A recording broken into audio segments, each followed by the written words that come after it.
Hello friends, என்னோட பேர் Hemamalini. Welcome to Malini's dhaba. இன்றைக்கி நம்ம சேனலில் ஸ்வீட் ரெசிபி தான் பார்க்க போகிறோம். நெய்வேத்திய ஸ்பெஷல் ரெசிபின்னு கூட சொல்லலாம். வழக்கமாக நம்ம நெய்வேத்தியத்துக்கு சக்கரை பொங்கல், அப்படி இல்லைனா 10-15 நிமிஷத்தில் செய்கிற மாதிரி கேசரி செய்வோம். அதே மாதிரி தான் இன்றைக்கும் 10-15 நிமிஷத்தில் செய்கிற மாதிரி ஒரு அருமையான ரெசிபி.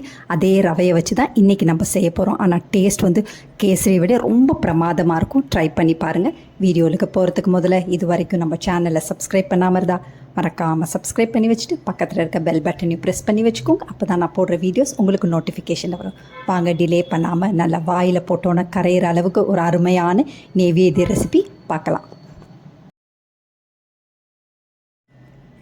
இந்த ரெசிபி செய்கிறதுக்கு நான் 1 கப் அளவுக்கு மெலிசான அவல் எடுத்து மிக்ஸி ஜாரில் சேர்த்து பல்ஸ் மோடில் 2-3 சுற்றி ஒரு பக்கத்துக்கு எடுத்து வச்சுக்கலாம். கொரப்பாக இருந்தால் தான் சாப்பிடும்போது வாயில் கடிப்படும்போது டேஸ்ட் வந்து ரொம்ப பிரமாதமாக இருக்கும். இது ஒரு பக்கத்துக்கு அப்படியே இருக்கட்டும். இன்னொரு பக்கத்தில் பெரிய அடுப்பில் வச்சுருக்கேன். இதில் 2 டேபிள் ஸ்பூன் அளவுக்கு நெய் சேர்த்துக்கோங்க. நெய் நல்லா சூடானோன்னு 15 முந்திரி பருப்பு, 15 பாதாம், 2த்தையும் நல்லா 4 உடச்சி போட்டு வச்சுருக்கேன். அதை இப்போ சேர்த்துக்கலாம். அதையும் சேர்த்துட்டு ஃப்ளேமை மீடியம் டு லோவில் வச்சு கைவிடாமல் நல்ல பொன் நிறமாகிற வரைக்கும் நல்லா வறுத்துக்கோங்க.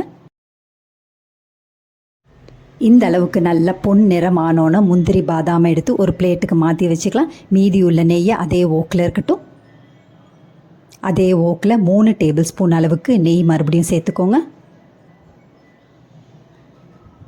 இதில் 1/2 கப் அளவுக்கு ரவை சேர்த்துக்கோங்க. வறுத்த ரவை, வறுக்காத ரவை, எந்த ரவையாக இருந்தாலும் பரவாயில்ல. 1/2 கப் அளவுக்கு சேர்த்துக்கோங்க. சேர்த்துட்டு லோ ஃப்ளேமில் வச்சு கைவிடாமல் 2 நிமிஷம் நல்லா வறுத்துக்கோங்க. இந்த அளவுக்கு நல்லா வறுத்த பிறகு நம்ம ஏற்கனவே கொரப்பாக அரைச்சி வச்சுருக்க அவலை சேர்த்துக்கலாம். அவளையும் சேர்த்துட்டு கைவிடாமல் 4-5 நிமிஷம் நல்லா வறுத்துக்கோங்க.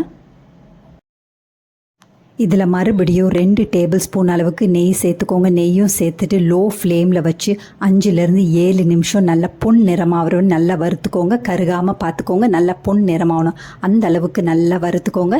இது ஒரு பக்கத்துக்கு அப்படியே நல்லா வறுக்கட்டும். இன்னொரு பக்கத்தில் நான் சாஸ்பேன் அடுப்பில் வச்சுருக்கேன். இதில் 3 கப் அளவுக்கு தண்ணி சேர்த்துக்கோங்க. அதோட 1/2 கப் அளவுக்கு சர்க்கரை சேர்த்துக்கோங்க. 3/4 டீஸ்பூன் அளவுக்கு ஏலக்காய் தூள், 10-12 குங்குமப்பூ சேர்த்துக்கோங்க. நெய்வேத்திய ஸ்பெஷல்னால குங்குமப்பூ கண்டிப்பாக சேர்க்கணும். அதே நேரத்தில் பச்சை கற்பூரமும் சேர்க்கணும். பொங்கலுக்கு மட்டும்தான் பச்சை கற்பூரம் சேர்க்குறது. கேசரிக்கு வந்து பச்சை கற்பூரம் சேர்க்கக்கூடாது. அதையும் சேர்த்த பிறகு நல்லா கலந்து விட்டுக்கோங்க. சர்க்கரை முதல்ல நல்லா கரையணும். கரைஞ்ச பிறகு இந்த மாதிரி நல்லா தளன்னு கொதிக்கணும். அந்த அளவுக்கு நல்லா கொதி வரட்டும். இந்த அளவுக்கு நல்லா கொதி வந்த பிறகு இதை அப்படியே மாற்றி ஒரு பக்கத்துக்கு எடுத்து வச்சுக்கோங்க. இன்னொரு பக்கத்தில் ரவையை மாற்றி வச்சுக்கலாம். இப்போ இந்த கொதிக்கிற சர்க்கரை தண்ணி எடுத்து ரவையில் சேர்த்துக்கோங்க. இப்போ ஃப்ளேமை மீடியம் டு லோவில் வச்சு கைவிடாமல் நல்லா கிண்டி விட்டுக்கோங்க. அங்கங்கே கட்டி ஃபார்ம் ஆகாமல் பார்த்துக்கோங்க. நல்லா கிண்டி விட்டுக்கோங்க.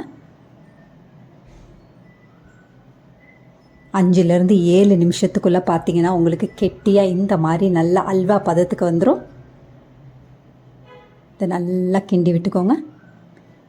இதில் மறுபடியும் 1 டேபிள் ஸ்பூன் அளவுக்கு நெய் சேர்த்துக்கோங்க. நெய் சேர்த்துட்டு நம்ம ஏற்கனவே நல்லா வறுத்து வச்சுருக்க முந்திரி பாதாமை சேர்த்துக்கோங்க. சேர்த்துட்டு மறுபடியும் நல்லா கலந்து விட்டுக்கோங்க.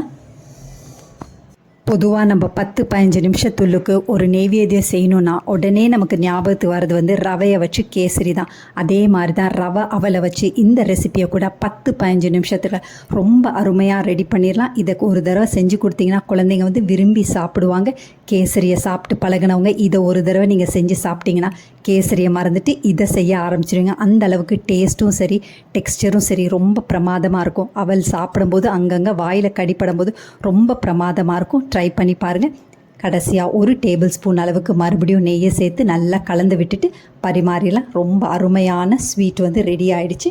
இதை சட்டுன்னு 10-15 நிமிஷத்துக்குள்ளே ரொம்ப அருமையாக ரெடி பண்ணிடலாம். இதே மாதிரி அளவுகளோடு நீங்களும் இந்த ஸ்வீட்டை செஞ்சு பார்த்துட்டு எப்படி இருக்குன்னு கமெண்ட் பண்ணுங்கள். பிடிச்சிருந்தா இந்த ரெசிபியை உங்கள் ஃபேமிலி ஃப்ரெண்ட்ஸோட ஷேர் பண்ணுங்கள், லைக் பண்ணுங்கள், சேவ் பண்ணி வச்சுக்கோங்க. இந்த மாதிரி நெய்வேத்திய ரெசிபி, ஸ்வீட் ரெசிபிஸ் வேணும்னாலும் மறக்காமல் நம்ம சேனலை சப்ஸ்கிரைப் பண்ணி வச்சுக்கோங்க.